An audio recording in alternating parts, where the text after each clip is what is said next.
Hello, Sachin. Really glad to have you. Uh, is my audio and video clear?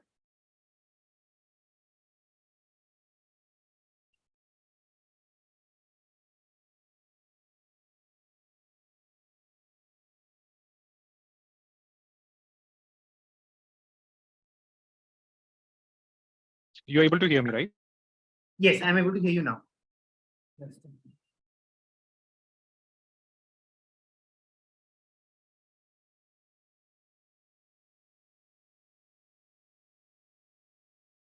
It's breaking a bit, but I think we're fine.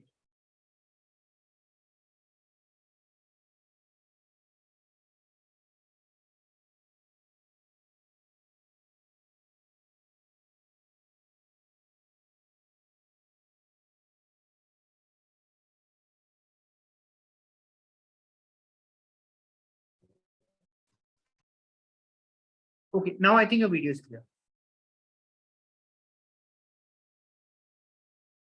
No, you're on mute. Hey, you're able to hear me now? Yes, yes, now it's fine. Excellent, excellent. Yeah. I think there's some issue with my video.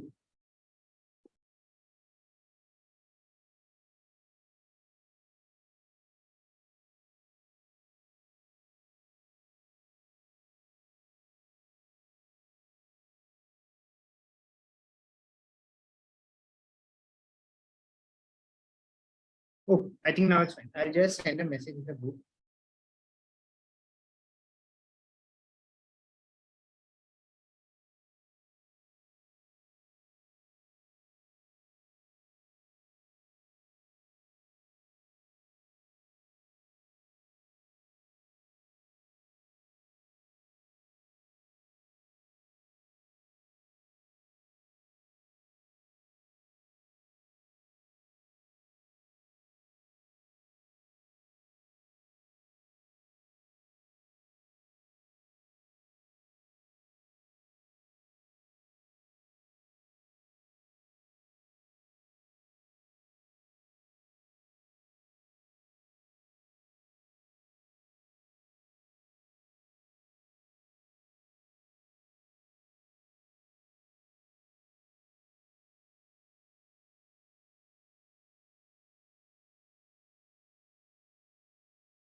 Oh, we'll just wait 2 or 3 minutes till everyone joins.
Meanwhile, if any of you have any doubts, you can put them in the chat, and we'll try to address wherever the doubts are not very general. For the general doubts, we'll wait for everyone to join. But if there are any specific doubts, you can put them, and we can just try to cover them.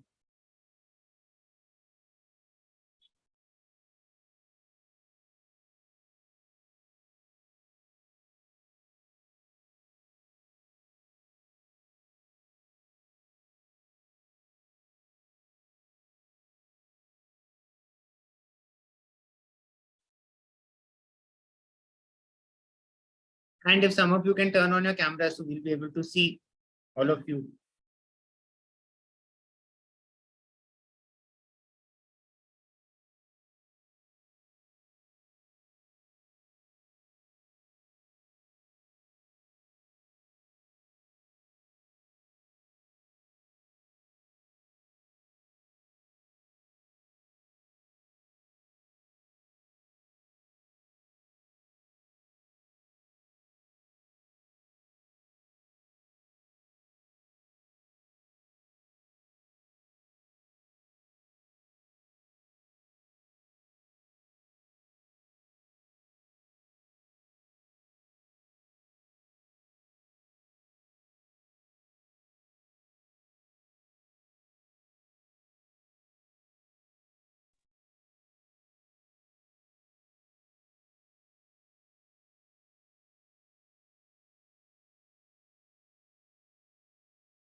Okay, so I think we can formally start. Okay, so I'll just introduce Sachin Mohe, who has agreed to join this session, and he is heading the data analytics for auditing team at Deloitte.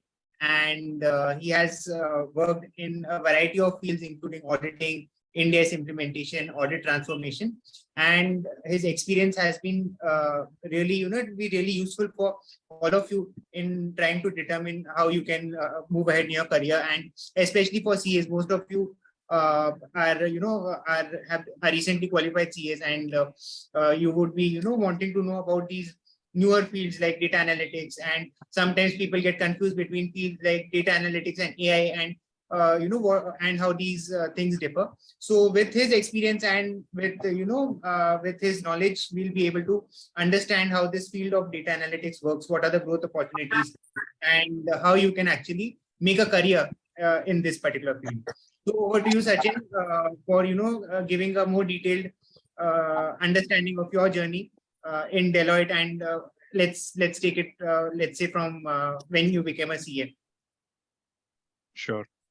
Thanks, Yugantar, for the introduction. Hi, everyone. This is Sachin Mohe.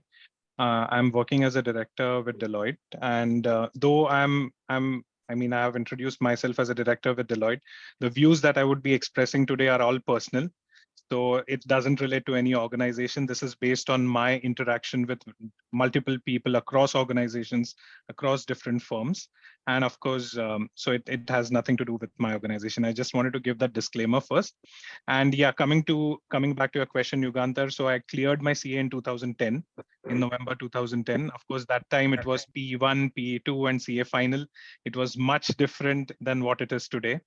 And I have done my articleship from Deloitte India, and I have continued with Deloitte India post that. In between, I also got an opportunity to work with the US office, wherein I got an opportunity to work with multiple data scientists, with software engineers in developing various audit tools. So mainly I was into statutory audit and IFRS, but of late I have explored my interest in data science, and that's what I'm into currently.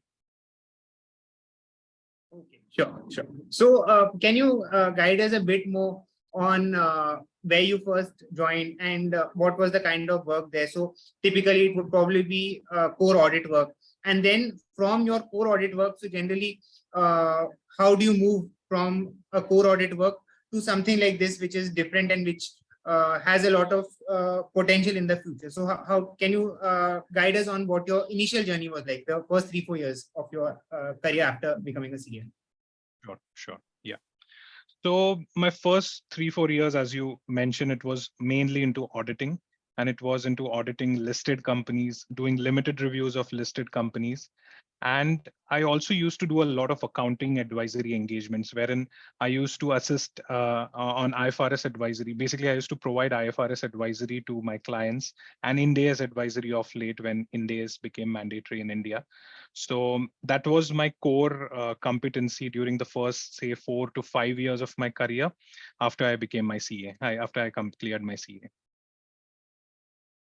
Okay, sure. So now to understand this entire team that you're currently leading, and to understand what kind of work is being done, let's say in general, in what do these data analytics teams do? So are they integrated? How well are they integrated with the regular audit teams? Do you provide external support? Do you actually involve yourself in the audits? So something on that front. How exactly are you working with the audit teams? Sure. So this model is actually followed everywhere in the world. So that's what I wanted to highlight. So whatever I'm telling you is actually followed everywhere in the world. So in all the audit firms, if you see, say 10 years back, it used to be full of chartered accountants, and it always used to be CAs or maybe articles doing a lot of audit work. But of late, it has changed a lot, especially during the last 7-8 years, wherein a specific team on data analytics is introduced while doing audit. And that's precisely what is the team which I'm leading currently. So now this team is working with the audit engagement team. So when I say audit engagement team, it's a bunch of team members who are performing the actual audit, actual field work.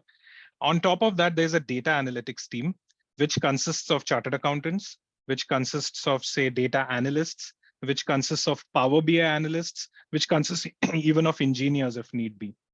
So these team work hand in hand with the audit engagement team to provide the necessary services to the clients. And basically, the audit work is done by both of them jointly, and it involves a lot of things. It involves IT, so basically how to acquire data, what data would be acquired.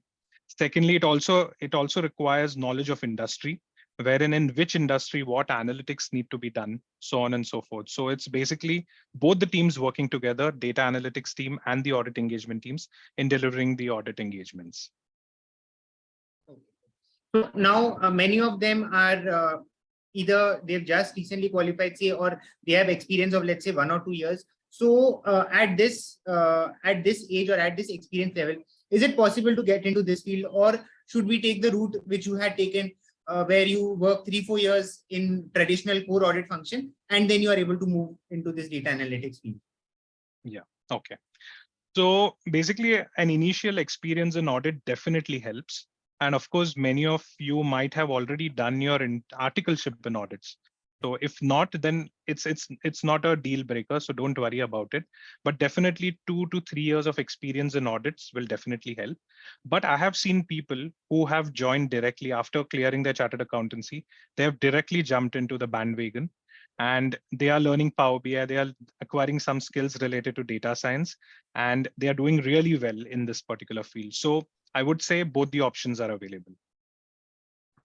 And you mentioned a lot of these tools, and most of them, or most of us, are not aware of tools like these. So should we be learning them beforehand before we are able to get an opportunity here? Or is it that just with my knowledge as a CA, just with my knowledge as an auditor, I can get into this field and then I can learn these things on the job? Yeah, I think that's perfectly fine. I mean, if you are a good auditor, if you know how to read financial statements, how to analyze financial statements, that should be good enough. And every auditor is, of course, well versed with Excel. So knowledge of Excel is something which is really required. All the other tools can easily be picked up during your journey. So definitely a penchant for financial analysis is something which is really required here. And what is the kind of work which, let's say, someone who is, so are there positions for articleship also in this field? Because there are a lot of people who are who have just qualified CA intermediate also. So would that also be open? Yes, definitely. So for articleship also, many of the big fours and many of the other big firms also take people for data analytics role. So yeah, definitely that's an option. And what do these people do? So on a daily basis, let's say, what is the kind of work that would be allotted to them, and what is the kind of clients they would be dealing in, and what is the in general, what is the kind of experience would a person at, say, 0 to 3 years of experience be doing in this particular field? Yeah.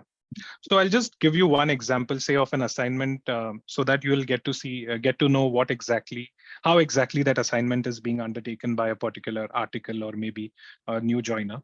So say if you have a sale register, you're auditing a client and you get the sale register of a client.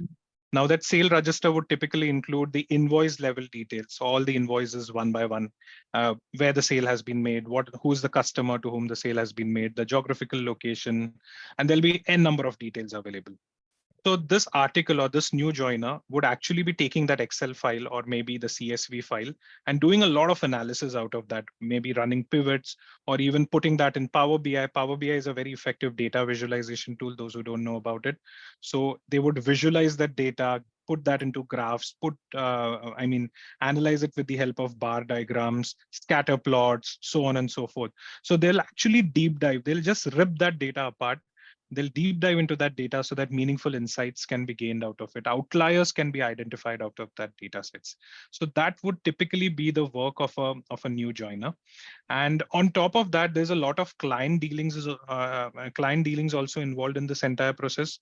You have to deal with the audit client, the engagement where you will be actually sent for auditing. Secondly, you need to deal with the chartered accountants in your team. You need to deal with the data scientists in your team, because many a times, I'll just throw one example over here. Say if the data size is more than 10 lakh line items, do you think it will be possible to open in an Excel file? Excel file has a limit of 10 lakhs, right? So in that case, we have a bunch of engineers who can actually help you open that file in a separate platform, analyze that data, visualize that data, and give insights to you. In that case, you have to work with those engineers, get those insights, and then share it with the management. So this is basically the work day in and day out, which would be done by a new joiner. And let's say that I spend 2 or 3 years in this field. What will be my role after getting my first promotion, or like what kind of growth can I expect once I join in this field? Yeah. So in fact, for this, I would give you an example of a chartered accountant in my team who cleared his CA in December 21. So almost for a year, he actually was into all these things. He was learning things, and he did his articleship also from the same firm. That's why it helped him a lot. But within a year, he got promoted to the next level, and now he's reviewing all the things which is being done by the juniors or by the new joiners. So I mean, currently he's handling say 10 to 12 data analytics assignments at one point in time, wherein he's getting things done from others. He reviews their work, and then he reports to the audit team, the client, and so on and so forth. So definitely, I mean, after 1 or 2 years, you'll get more of review work rather than preparer work. And from there, where does it go? So let's say after that, probably the position would be that of an associate director or a more senior position. So at a more senior position where you are heading a team, or let's say someone in your position, so what would the kind of role be there? So would it involve team management, or would it delve more towards client management at that level?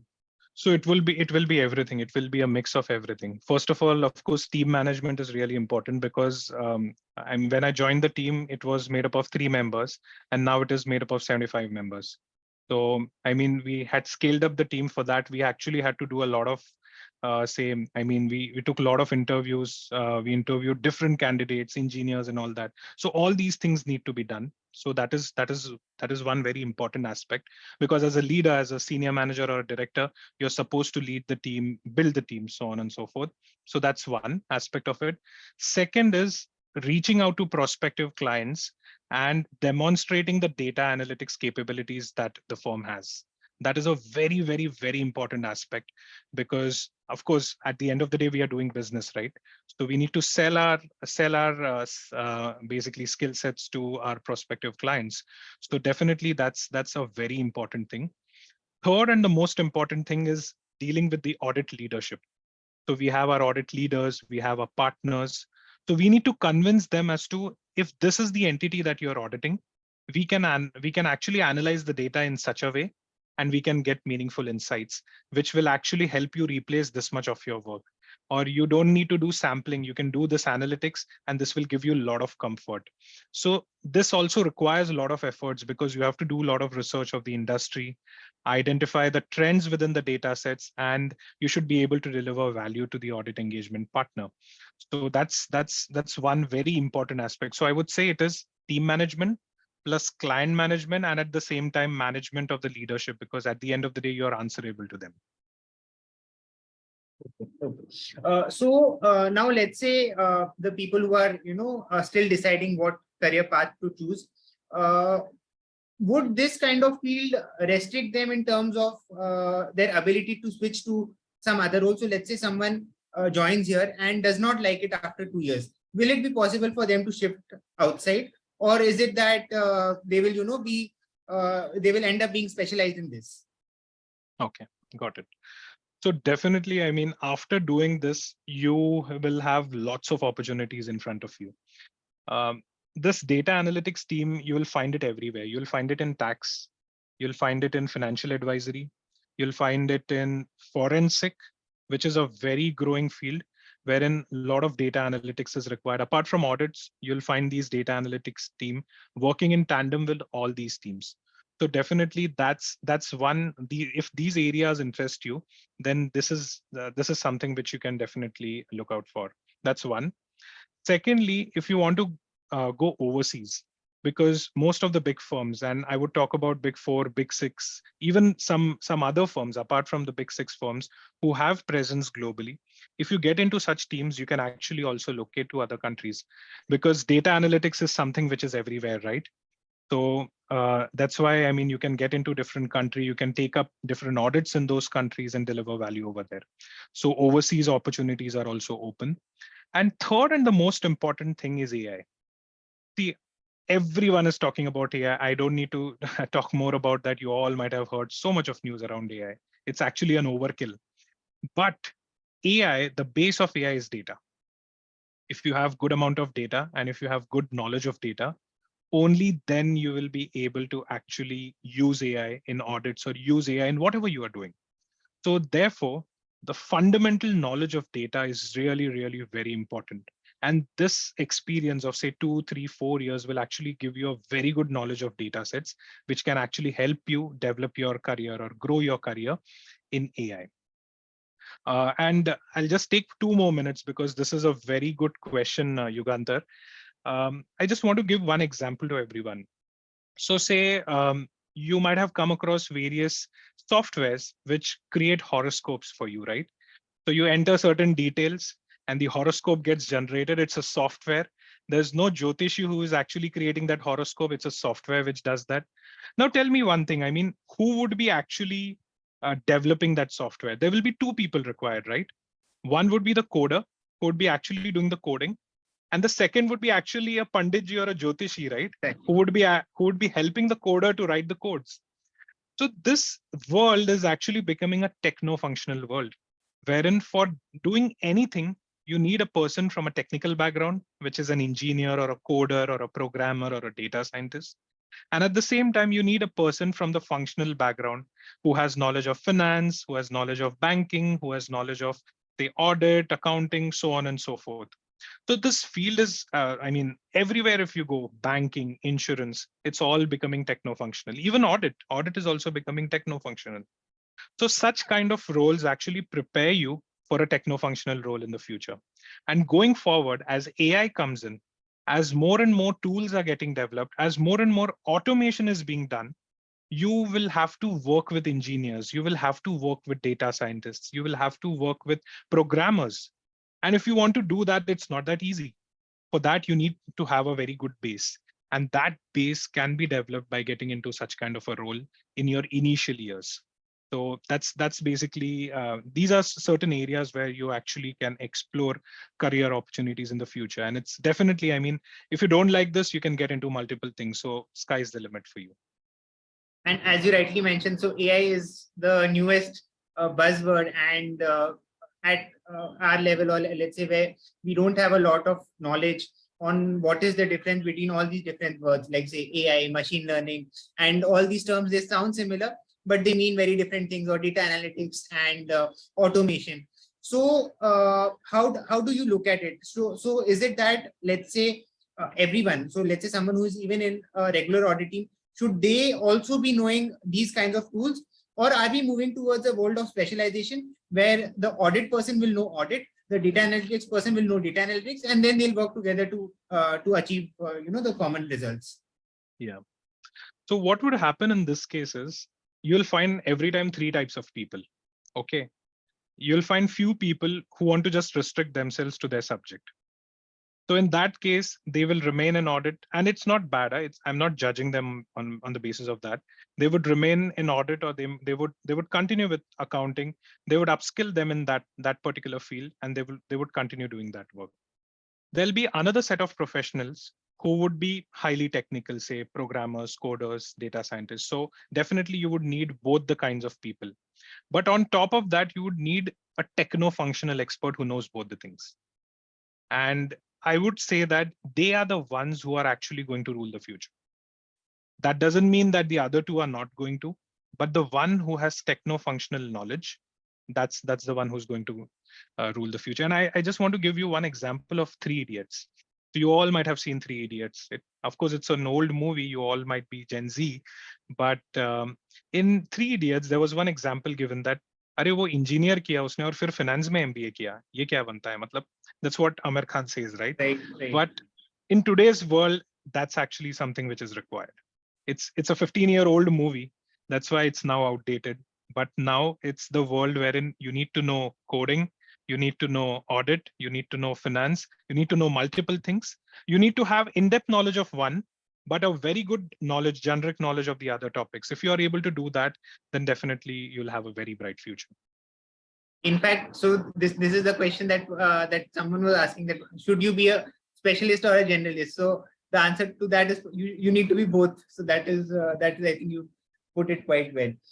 So now let's say that the people here are quite interested in getting into this field. What should be their process? So how should they apply for data analytics roles? What is the kind of, let's say, people have this conception that they need to get certifications regarding this data analytics to be able to put that in their CV and get into this role. So what should they do if they want to get into this role? Yeah. First of all, I would say if you want to get into a data analytics role, you need to brush up your knowledge of finance. And when I say finance, accounting, auditing, finance, whatever you have learned, you need to brush up that knowledge. Secondly, you need to develop that viewpoint of analyzing financial statements in detail. So basically what happens many a times, because of certain specializations, certain candidates are not able to analyze financial statements in detail, say ratio analysis or month-on-month analysis, so on and so forth. So we need to develop that angle or that viewpoint. So that is really important. And third, and the most important thing again, is Excel skills. So even if you don't know the other big tools like Power BI or Tableau, or maybe even if you don't know AI, that's absolutely fine. I mean, nobody is going to hold you responsible for that, but you need to have really good Excel skills. So if you are able to have a combination of these, it should be enough.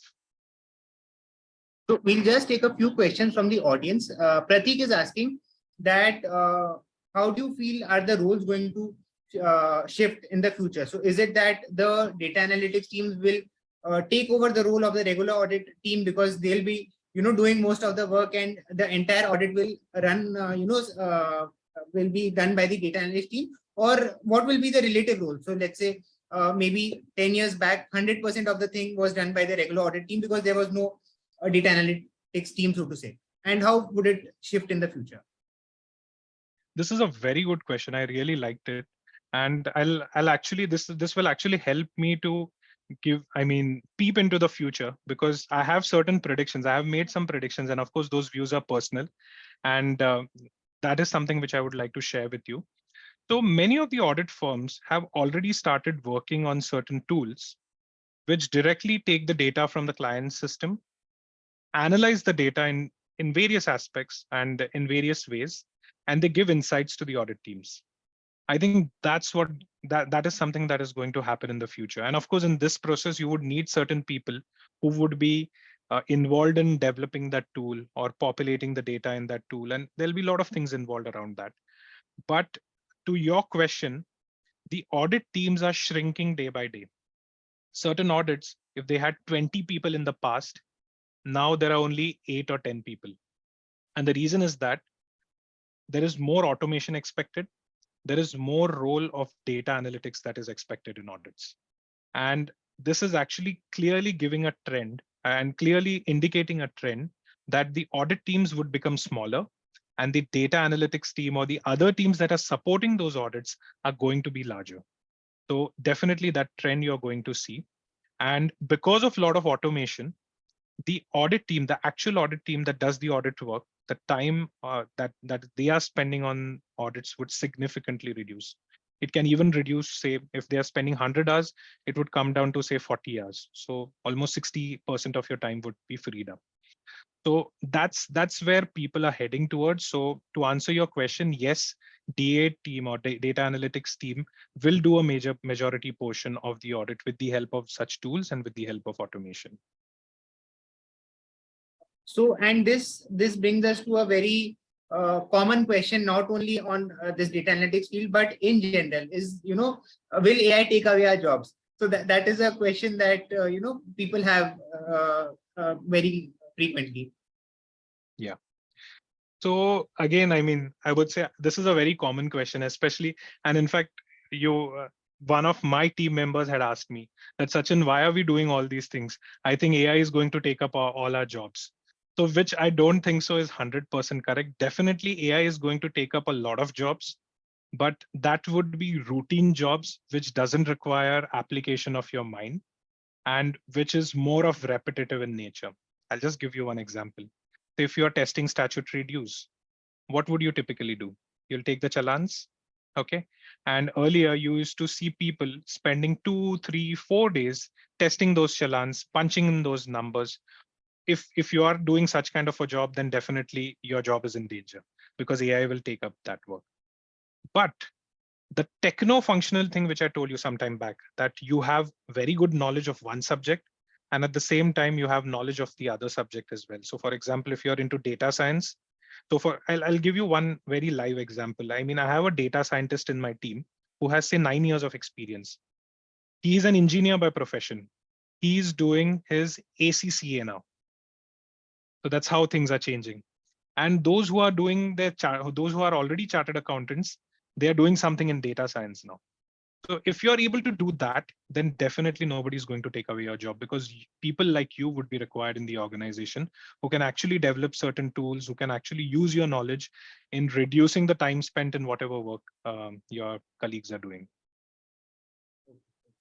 Now, what would be, let's say, the application process? Again, this is a question which many people were asking, that that where do I apply? Because it's not a very easy process to look into the career portal and find the vacancies. So should I reach out to people on LinkedIn and should I send my CVs to them, or should I just wait for these opportunities to come in from various different places? Got it. So definitely LinkedIn is one option. You'll find many people who are into data science in LinkedIn. So just reach out to them. And people need data scientists because there's a dearth of data scientists. So definitely reach out to them. Secondly, if you're in, see, wherever you are, or maybe if you're getting into an audit firm, or maybe a taxation firm, or whichever firm you're getting into, financial due diligence, check with your seniors, is there a specific team that is doing this work of data analytics? And try to get into that team. I've seen people who have switched from the traditional auditing or the traditional taxation into a data analytics role, just because they got an opportunity in their firm itself. So that's the second option. I mean, you have to keep on talking to people, keep on talking to your seniors and see if you can switch to another role in data science. That is second. Third is, of course, I mean, you can reach out to me also, and there'll be many other people from the Big Four. If you are getting interviewed in a Big Four, in all the Big Fours, there's a data analytics team, and they are doing multiple things. So if you're getting interviewed for something, you can always ask them that I have a penchant for data analytics as well. So can I switch over there? So these are different ways of actually tapping the opportunities. And let's say now they are able to get through the initial shortlisting process and they are appearing for interviews. So what are the general questions that could be asked from someone who is not an expert in data science, who does not have a lot of experience in data science, but is still wanting to get into such kind of a role? Yeah. So usually the questions that I ask is mainly related to financial analysis. So I give simulations to the candidates. I share a sale register with them. I mean, I actually share a sale register in the call, and I ask them to analyze the data and give me insights from that data. So I do such kind of a test. So that is one. So I see as to how the candidate is able to analyze that data. So that's a very important skill. Secondly, if you have done audits in the past, and if you have served certain industries in the past, definitely that industry knowledge is definitely going to help. And you will be asked questions on that particular industry or the analysis that is being done in that industry. For example, I had interviewed one guy who was into banking. So I asked him a lot of questions around banking, around what all analysis they are doing in banking. What are the outliers that you have found when you are doing that analysis? What kind of findings did you share with the management and all that? So these are two things which we start with. Apart from that, I always ask a very I won't say stupid question, but I ask this question to everyone. Let's say if it's 7 p.m. on a Friday evening and you're packing your bags and you're just ready to go home, and suddenly you receive a call that this is something which is really urgent and you need to complete it. What would be your reaction? There's no right or wrong answer to this, frankly, but I want to see see how that candidate responds to this question, and what level of maturity that candidate has. So even you expect such kind of questions when you are being interviewed in a Big Four. And how is the structure? How is the, so you touched upon working on a Friday evening, and so maybe in my time or in your time, people were much more open to working long hours, to working, let's say, on weekends, and we never used to mind. But nowadays the scenario is changing quite a bit, and today the candidates, they want a good salary, they want good work-life balance, they want good learning, and they frankly have the liberty or the luxury to ask for all of that. So how is the balance different? So let's say in an audit role, the deadlines would be much more stringent probably, so you would have to work for longer hours. So is it different in this team, or is it similar to what you would expect in an audit role? Yeah, see, first of all, I'll just maybe I'll take 2 minutes for explaining this concept of work-life balance, because Right. see, everyone has a different concept of work-life balance. For few people, 9 to 5 job is work-life balance. For few people, not working on weekends is a work-life balance, because there are few people who say that, no, we are ready to work from 9 to 9 on weekdays, but I don't want to work on weekends. So for few people, hybrid mode is work-life balance, because I want to work from home as well. I don't want to come to office every day. So this work-life balance, according to me, is a very vague concept. But how I look at it is, am I getting the flexibility to take rest, to go for a walk, to spend some time with my family, to read something, and at the same time, I'm able to work as well. So am I getting that flexibility? That would be work-life balance for me. And at times, see, I've come across people. In fact, I would give one example of one of my team members. When he joined Deloitte, he was like, I'm not going to work on Saturdays. Okay. He was very clear. I'm not going to work on Saturdays. Okay, fine. Don't work on Saturdays. Then he realized that if I spend, say, 2 to 3 hours on a Saturday, it actually helps me to reduce my workload over the next 1 week. So such things, you have to gradually, as you move ahead, you start developing certain things, and you start developing that maturity, which makes you believe that, okay, if I spend this 1 hour or 2 hour or 3 hour, then definitely it's going to help me in the next week. Secondly, nowadays, if you want to get into consultancy, don't expect a 9 to 5 job for sure. That doesn't mean that every day you are supposed to work late nights. No, that doesn't mean that every weekend you are supposed to work. Definitely not. That's not something which I would recommend. In fact, even I won't do that every week. Though I used to do that earlier, but now as I have evolved over a period of time, definitely that is something which I won't be doing, or I won't be endorsing that. However, at the same time, it is very important to put in right amount of efforts during the first 10 years of your career. That is very important. So you have to study, you have to upskill yourself, you have to go for more degrees or maybe more qualifications, more certifications, get more client exposure. For that, going beyond your comfort zone, I won't call it as bad work-life balance. If you have good amount of time for exercise, you have good amount of time, some family time, you get some time with your friends, so on and so forth. So I would call it as a work-life integration rather than a work-life balance. Absolutely. And that is, I think, such useful advice for everyone here, because they are new to this corporate environment, and finding a balance is this is one of the great ways in which you can find a balance. So towards the end, you mentioned things about certifications and studying. So in terms of, what kind of qualifications should we take? Some people want to do these short courses on Udemy, which probably do not, add so much value. Some people want to do, let's say, a master's in in data analytics from somewhere. So what would you suggest should a person do for getting the qualifications? For two reasons. So generally, you can cover both aspects. One is for getting the knowledge part, and second is for having that degree that you can show, and you can show to an employer, potential employer, and you can get that role. Okay. So something which I would advise is, first of all, you should go for short-term courses, which actually helps you build your confidence and at the same time get some skill sets. So Udemy, of course, you can't just keep on doing Udemy, but definitely initially the 2 or 3 courses of Udemy would make sense, would definitely make sense.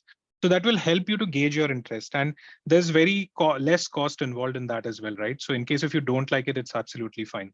So initially, I think you should go for some short-term courses, get a hang of it, maybe get some knowledge of that particular subject, decide the subject of your choice, and then get into that. But if you want to plan any masters or maybe MBA in analytics or something like that, then you need to be very, very, very clear. You have to do a lot of research. Only then you need to get into that. Otherwise, doing short-term courses initially is going to help. And should we be doing this along with our job, or should we set aside some time and probably, not get into a job? And this is often something that people do. And I generally advise them to get into a job and parallelly do it, but would like to get your perspective on this. Yeah. So if the plan is to do short-term courses, certification courses and all, then definitely you should do it along with the job. I mean, say if you have cleared your CA or you have done your MBA analytics, I'm not sure. I mean, I'm assuming that all are chartered accountants, but in case if someone is not a chartered accountant and if they are into different fields, like say MBA and analytics, then on top of that, in case if you're doing some short-term courses, do it along with your job. Don't quit your job or just don't leave your job for doing those courses. I would definitely not advise that. Only if it's a very demanding course where you actually need to go to the campus where you can't afford to get into a full-time job, only then in that case you can leave your job. So for example, I had one candidate who was an engineer and who was doing certain things, but he was not very happy with it. And he suddenly got an opportunity to do a data analytics course from ISB. And it was a 1-year full-time course. So he just quit his job and he went for that. And he's now really happy. He has been placed really in a good company, and he's very happy in his new data analytics role. So if that is your vision, then definitely leave your job and get into such kind of a course. But otherwise, for short-term courses, do it along with your job. So we have a doubt from Sadhna. Sure, you can ask it. Hello, am I audible, sir? Yeah, Sadhna. Sir, I have a question that I have a good experience in advanced Excel doing data analytics for a mid-sized firm. So I want to improve my data analytics skills. Can you suggest some good courses for me, and how I can get into Big Four doing that courses? Because I am a newly qualified chartered accountant. Okay, great. So I would suggest, first of all, get into data visualization. So if you go to Udemy, you will come across a lot of courses on Power BI and Tableau. And believe me, data visualization is a very, very good field, especially for a new chartered accountant. And if you have a liking towards data analytics, then that's the first thing which you need to do. And you'll find a lot of courses. I would recommend one Maven Analytics courses. So there's one guy, Maven Analytics. He runs that organization and he comes up with really good courses. So definitely that's a good course for any chartered accountant. Sir, hello. Sir, Yeah. I just wanted to connect with you for further guidance on LinkedIn. Please accept my request on LinkedIn so I Sure. can get some guidance from you later on Sure. also. Thank you, sir. Yeah, thanks. Sure. So I just wanted to ask one small administrative related thing. So can they connect with you, or is it, how should they approach you if they want to do it? Yeah, I think we can connect on LinkedIn. That's absolutely fine. We can connect on LinkedIn and we can take that form. Sure. So I'll just take right. So I think we'll share the list of courses on your emails too. And okay, so now there are some more specific doubts that supposing you have done your a person has done his articleship from, let's say, taxation, and now they want to move into data analytics. So would it be possible? Would it be difficult? Definitely, it would be possible. See, you can get in even if you have done your BSc in chemistry, it is possible to get into data analytics. So it's definitely possible. You just need to get the right skill sets and get the right exposure, and it's definitely possible. And is Python relevant for this particular topic, especially for CAs, let's say, because Python is a very technical subject, but there are a lot of courses today which are, Python for finance. So would that be useful? Yes, definitely. Python is a very good programming language. But of course, I'll just take 1 minute on Python because it's very important for everyone to know about it. Python, we all should learn that. That will actually help us develop that coding skills. One thing which differentiates a chartered accountant and an engineer is that an engineer has really good logics. So if you have to reach from step A to step D, an engineer will chalk out each and every step so that you reach from A to D. Somehow I feel that chartered accountants are lacking in that skill. If you want to develop that skill set, then learning a coding language, learning a programming language definitely helps. And Python is a very good programming language, which beginners should do. But I'll also give you one word of caution. Python is gradually becoming a dead language. Okay, there are many other programming languages which are much, much, much superior than Python. So I'll give you one example. If you want to handle 50 GB of data set, Python is not going to do that for you. It's going to fail. There's another language which helps you do that. That doesn't mean that you should not learn Python. As I mentioned, for the first reason which I mentioned, if you want to develop that logic, definitely Python is a good one and you should do that. So we are getting a few more questions on all these languages. So what about SQL? What would you suggest on that? SQL is really helpful. We should do that. So first is MS Excel, second is SQL, and third is Python. That's how I would rate that. So now we've covered some detail on how data analytics would work at, say, Big Four. What about industry? So let's say I don't want to get into a Big Four, or for some reason I'm not able to get into Big Four. If I get into this kind of a field and I want to do this kind of work for a company, let's take an FMCG company, or let's take a manufacturing company. Would this be useful there? Would they be taking data analytics people as employees, or would they probably be engaging a Big Four firm for all their data analytics work? Yeah, in case if they have the skill sets within their company, then definitely they won't go for a Big Four or a consulting firm. So if the work is simple, which can be done by someone in-house in, say, Power BI or Tableau, then definitely it would be a very good advantage. So if you are getting into an industry now, you all know that there are MISs prepared for the CFO. So instead of preparing that MISs in Excel, you can actually use some really good data analytics tools and prepare that analysis. So I think that's a very good option. You can get into an industry and use data analytics. Sadhna, you have another doubt, or is it? Okay. What are the, let's say, other fields where this could be useful? So now we talked about industry, we talked about Big Fours. And what about banking? Because in banking also there is a lot of need for this big data and for this. So how would it be useful in that field? Yeah. So everyone might have heard about the expected credit loss, right? Expected credit loss, which is IFRS 9 in days 109 and all that. So expected credit loss is something which a bank or an NBFC is heavily dependent upon. This entire code is either written in SQL, or they use some machine learning or some higher end technology for writing that code of ECL. Now, in this case, they need someone who knows SQL and who has banking knowledge. So definitely a person like that is, and in a bank, ECL is something which is really important, or even a banking audit, or even in a consulting thing for a bank, ECL is the most important thing. So the knowledge of data analytics, and that's why I said SQL is a very important thing. It's used in banking, it's used in finance, it's used in NBFCs and all.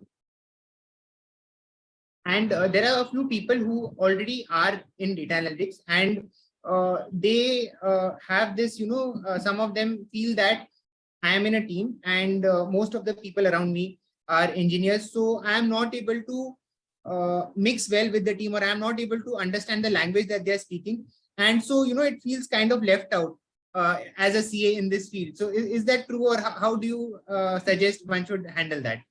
Yeah, so I would like to share one personal experience. In 2018, I was having a similar feeling that why I'm into this team. I mean, all our engineers, all our coders, and I'm alone a chartered accountant. It takes at least 5 or 6 months to adjust to that environment, and then gradually you start noticing that this is something which is going to rule the future. You need to work with engineers. You need to understand what their terms are. You need not be an expert coder, but you need to understand what their terms are. And then you can actually get involved in much more higher, development of certain tools which require a software engineer. So then, a lot of opportunities would open up for you. So don't feel shy in case initially you might have that feeling that why I'm working with an engineer, I don't know the terms and all, but definitely it will help you in the future. So Uzma is asking that I'm not finding any vacancies for this on LinkedIn or anywhere else. So is it that these vacancies are not available for freshers? You've actually already answered that even freshers can get in, but people are saying they're finding it difficult to find the vacancies here. Okay, so when you say vacancies in audit data analytics, or data analytics for audit, or vacancies in some other Vacancies for data analytics. Okay. No, actually, there are a lot of opportunities that are available. In case if you search through, say, the job portals of Big Fours, you will come across. In fact, yesterday only I've seen one vacancy for a person with a finance domain, with finance domain knowledge, and who has some knowledge of Power BI, Tableau, and all in Deloitte. So if you go to the job portal, you'll definitely find such kind of jobs. So I think all of you need to improve your research abilities, and that is also something that you'll be needing in your real life, because people are asking, and you've already answered this very specific question, that does Deloitte have a vacancy currently? So yes, I think it does, as he answered. Yeah. Okay. Okay, just let me see if I've missed anything. Courses we just mentioned, Python. Okay. And with this data analytics team, are you supporting, let's say, now people have a lot of options, like I can get into statutory audit, I can get into internal audit, I can get into accounting advisory. So as a data analyst or as a person in the data analytics team, would I get an opportunity to serve all these different roles, or would I be attached to, let's say, stat audit, where I would be asked to analyze data only for the purpose of stat audit? No, definitely you will get into different roles. So you won't be restricted to stat audit. In fact, you will also get opportunities to work with consulting, with forensic. So different kinds of people you will get an opportunity to work. So any other doubts, please feel free to ask. You can just raise your hands and you can ask. Or you can put it in the chat, whichever way you feel like. Yes, Ramu.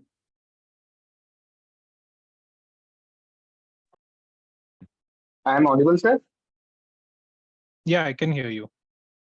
Sir, I want to just ask about CISA and DISA courses. You want to ask about CISA and DISA? What question is? Yes, sir. Okay. Currently, I am working in banking. So it would be useful for me. Okay. So definitely, CISA and DISA is a very good qualification, and it actually helps you get into IT audits. Okay. But it doesn't have any direct relation with data analytics as such. It's a separate skill, and it's definitely good to have.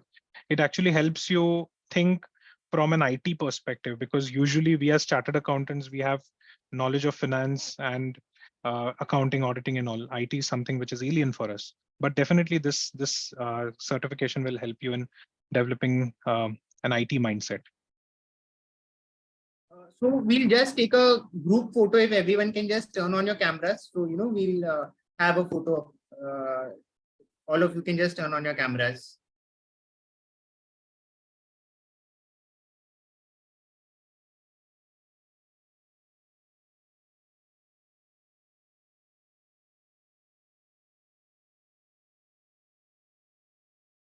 So it doesn't matter where you are. You can turn on your cameras, and we'll just have a quick group photo.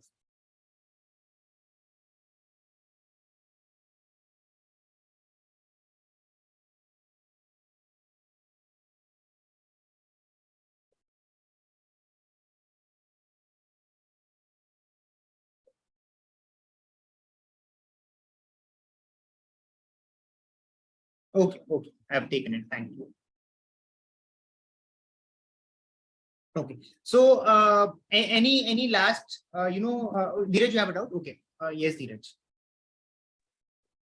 Sir, like you told about financial analysis of that the skill set which is required to get in data analysis. So how do the freshly qualified chartered accountants work on that Okay. to So I improve will, it? yeah, got your question. Okay. So for that, actually, we need to go through multiple financial statements. That is very much important. In case if you're not, if your day-to-day job doesn't allow to read through financial statements, then download it from the internet. You'll get almost all financial statements.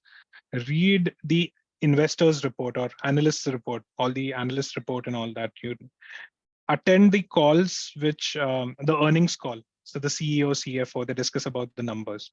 So by doing all this, you will actually develop that kind of a view. You'll develop a penchant or you'll develop a liking towards financial analysis. Venkatesh, anything from your side?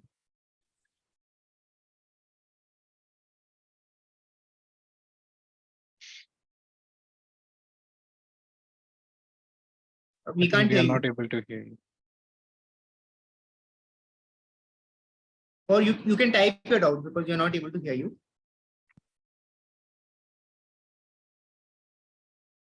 Okay.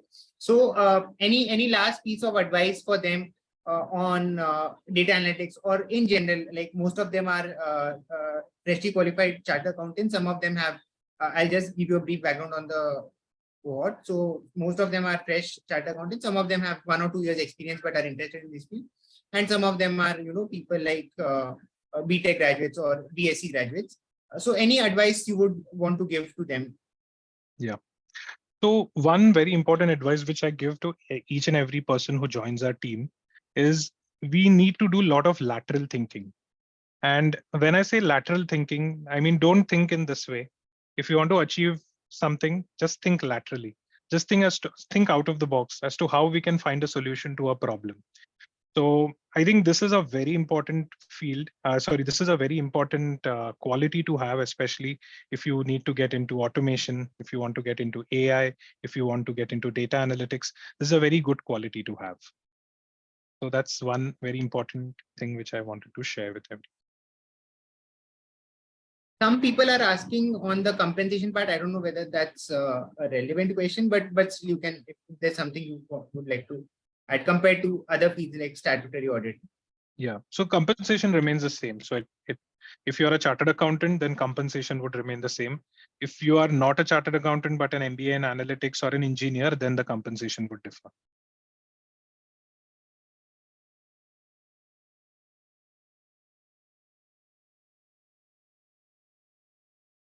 Venkatesh is saying, I have been a part of the DA team in our firm, and we are using VBA or Python, which the clients don't have a problem with.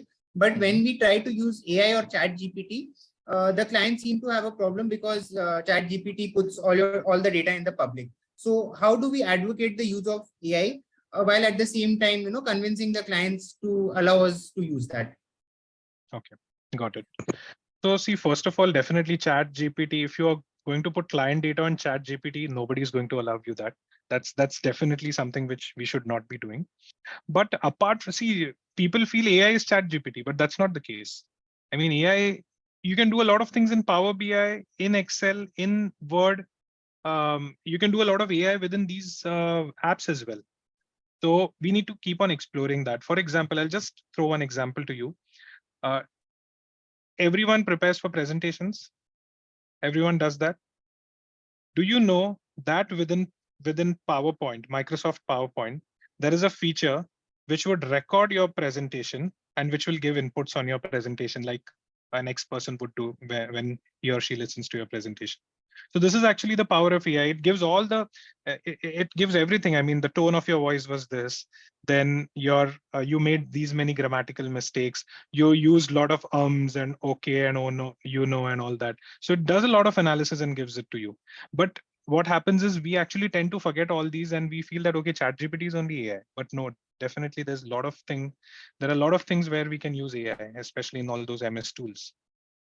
And in fact, even in Excel, there's a data analysis feature which is newly Exactly. introduced. So Exactly. even though that would probably be a bit basic. So we'll just take this one last question.